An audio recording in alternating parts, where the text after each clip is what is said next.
나는 솔로 같은 프로를 보면 어마어마한 학벌을 가진 사람들이 나와서 어마어마하게 황당한 언행을 펼치는 장면을 자주 보게 됩니다. 이상하지 않나요? 학창 시절 전교 1, 2등만 했을 것 같은 사람들이 어딘가 미성숙하게 말하고 이기적인 행동을 하면서 정작 본인은 그걸 잘 모르고 있는 인상을 받을 때가 많습니다. 반대로 특별한 학벌을 내세우지 않음에도 유독 현명하다, 지혜롭다는 느낌을 받게 되는 사람들이 있습니다. 무슨 차이일까요? 우리가 알 수 있는 연예인 중에 아이유, 장동민, 신동엽 같은 사람들을 보면 저는 그런 느낌을 받을 때가 많은데요.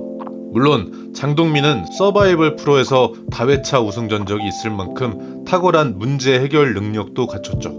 하지만 확실한 건 퀴즈 프로그램에 암기되어 있는 정보를 척척대거나 수학 문제로 스트레스를 푼다는 학벌 좋은 어느 연예인과는 결이 좀 다르게 보인다는 점입니다. 한쪽이 백과사전 같고 계산기 같은 인상이라면 이들은 철학이 있는 삶의 지혜에 더 가깝게 보이죠. 본론으로 들어가기 전에 스포를 하나 먼저 하자면 이런 사람들은 공통점이 있습니다. 각자의 선명한 기준이 있다는 건데요. 그 기준은 옳다 그르다의 문제가 아니라 그것에 미치느냐 미치지 못하느냐로 나뉘는 모양새입니다. 이는 사람들 사이에서 신뢰를 만들고 앞으로 나아가게 만드는 힘으로 발현됩니다. 이 방식은 기본적인 인간관계뿐만 아니라 연애나 비즈니스를 하는 방식에서도 고스란히 적용됩니다. 그래서 오늘 영상은 학벌의 아우라를 만드는 법이나 똑똑해 보이는 달병가가 되는 법이 아니라 사람들이 자연스럽게 몰입하게 되는 진짜 지능이 어디서 갈리는지에 대한 이야기입니다. 세상에는 말도 잘하고 아는 것도 많은 사람들이 많습니다. 근데 이상하죠. 그런 사람들 옆에 있으면 마치 고개사가 벌이는 서커스를 보듯 신기하고 대단해 보이긴 하지만 딱히 내 인생이 달라질 것 같진 않습니다. 이건 지식의 양 문제가 아닙니다. 지능의 작동 방식 문제입니다. 많이 아는 사람은 대개 정보를 쌓는 데서 멈춥니다. 읽고, 보고, 저장하고, 설명합니다. 반면 진짜 무서운 지능은 정보를 쌓지 않습니다. 섞습니다. 진짜 지능이 높은 사람은 이렇게 생각합니다. 이게 저거랑 만나면 무슨 일이 벌어질까? 그래서 심리 이야기를 하다가 경제로 넘어가고 관계 이야기를 하다가 구조 이야기로 넘어갑니다. 똑똑해서가 아니라 생각이 항상 큰 구조의 패턴으로 흐르기 때문이죠. 예를 들면 삼국지를 전부 읽지 않았어도 유비, 조조, 제갈량 이야기를 일상에 대입해 말하는 사람들을 종종 보게 됩니다. 이건 지식을 자랑하는 게 아니라 머릿속에서 판을 맞춰보는 방식입니다. 현재와 삼국지 속 같은 구조의 상황을 놓고 미리 과정과 결과를 도출해내는 방식인 것이죠. 과거에서 현재의 패턴을 봅니다. 일례로 신동엽이 짠한형에서 자신의 생각을 유머를 섞어 가볍게 이야기할 때가 많습니다. 하지만 가만히 들어보면 큰 철학이 담겨 있을 때가 많죠. 제가 인상적이었던 건 카스테라 이야기였습니다. 어릴 적 어려운 집안 환경에 유치원이 다니고 싶다고 졸랐는데 어머님이 비싼 카스테라를 사주겠다고 했을 때 유치원에 보내줄 수 없다는 것을 짐작했다고 합니다. 근데 여기서 떼를 쓰고 울면 유치원은 어차피 못 가고 카스테라도 못 먹는다는 생각이 들어서 울음을 참으며 카스테라를 먹었다는 이야기였습니다. 그 경험을 토대로 만족스럽지 않은 선택지에서도 기분에 따라 상황을 망쳐버리고 아무것도 얻지 못하는 상황을 만들기보다는 그 상황에서 최선의 선택을 하려고 한다는 이야기를 한 적이 있습니다. 아마 그 카스테라의 철학이 오랜 연예계 생활 속 수많은 부침 속에서 또 실패한 사업으로 수십억 원의 빚을 졌던 최악의 상황 속에서도 포기하거나 더 악화시키기보다 주어진 상황에서 최선을 택하고 그 안에서 감사하는 마음을 가질 수 있는 여유를 만들어 주었을 거라 생각합니다.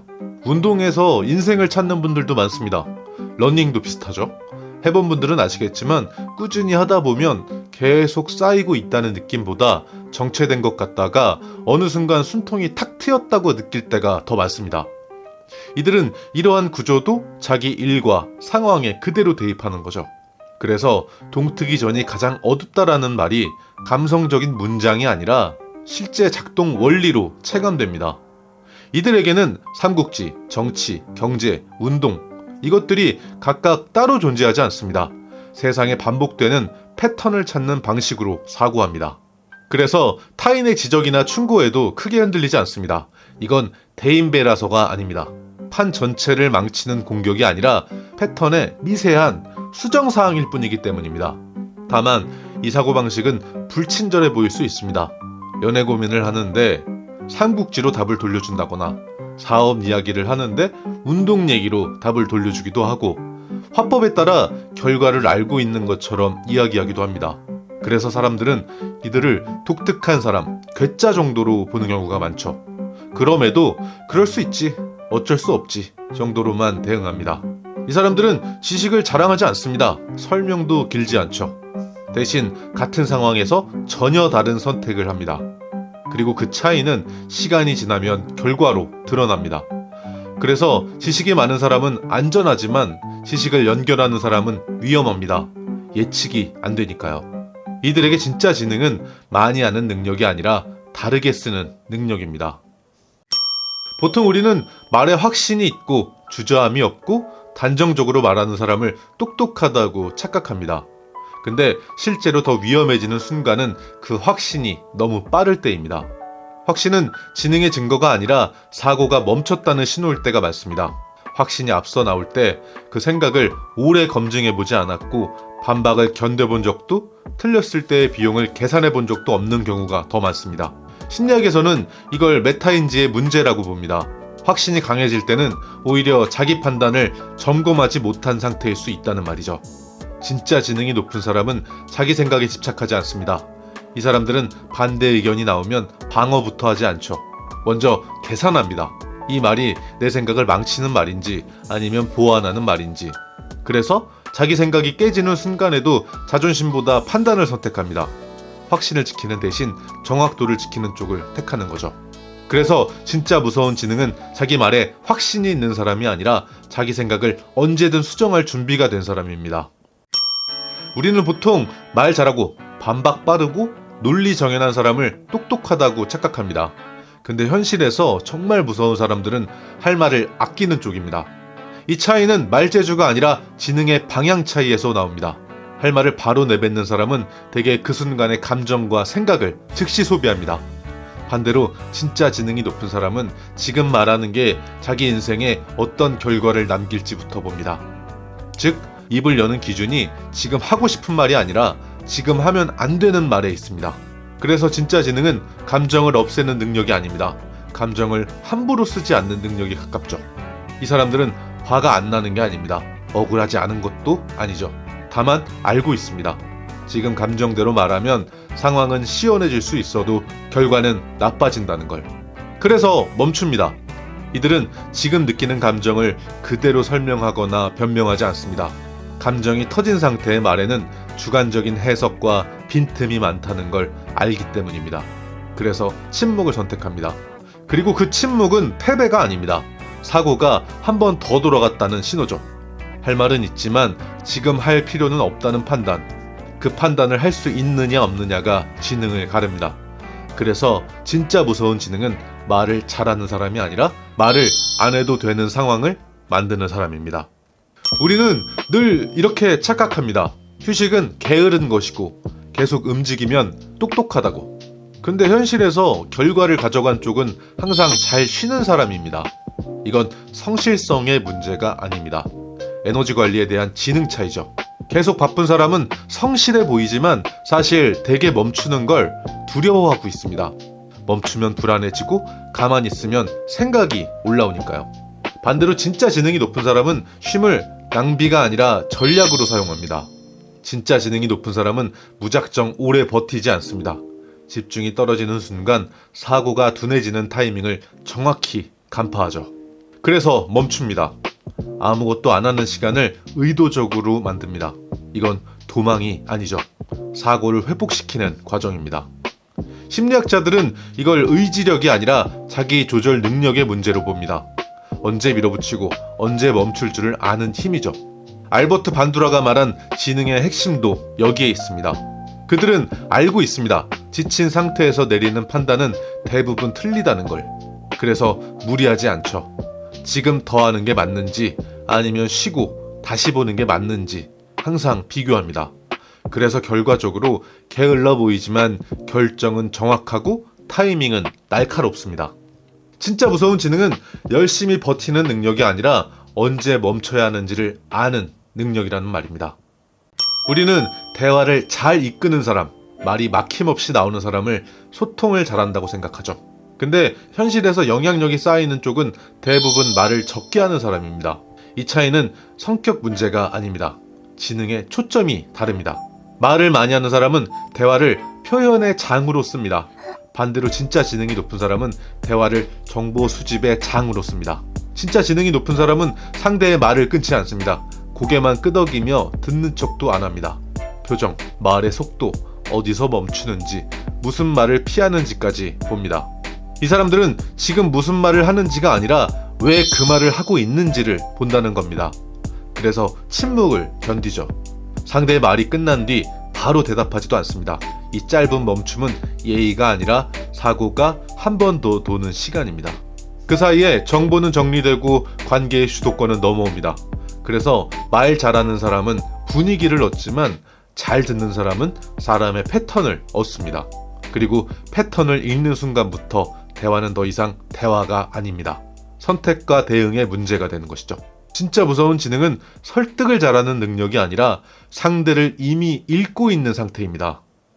지금까지 이야기한 이 모든 건 지능지수가 높아야 가능한 영역도 아니고 특별한 재능이 있어야만 할 수 있는 이야기도 아닙니다.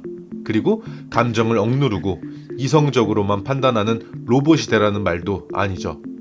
진짜 지능은 감정을 없애는 능력이 아니라 감정을 구조화하는 능력입니다. 많은 사건들은 자신이 느낀 감정을 사실이나 진실로 착각하는 순간 벌어집니다. 그래서 밖에서는 왜 저러지? 이게 되지만 당사자에게는 진심으로 억울한 일인 것입니다.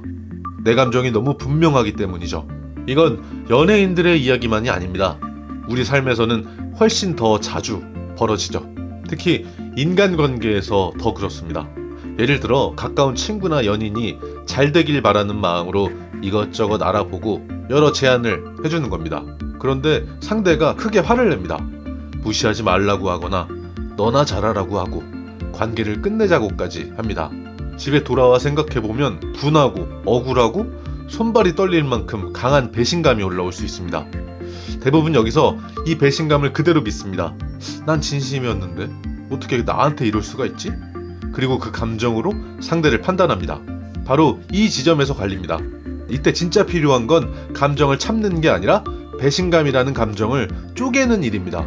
배신감을 하나의 덩어리로 보지 않고 그 안에 뭐가 들어있는지를 보는 겁니다.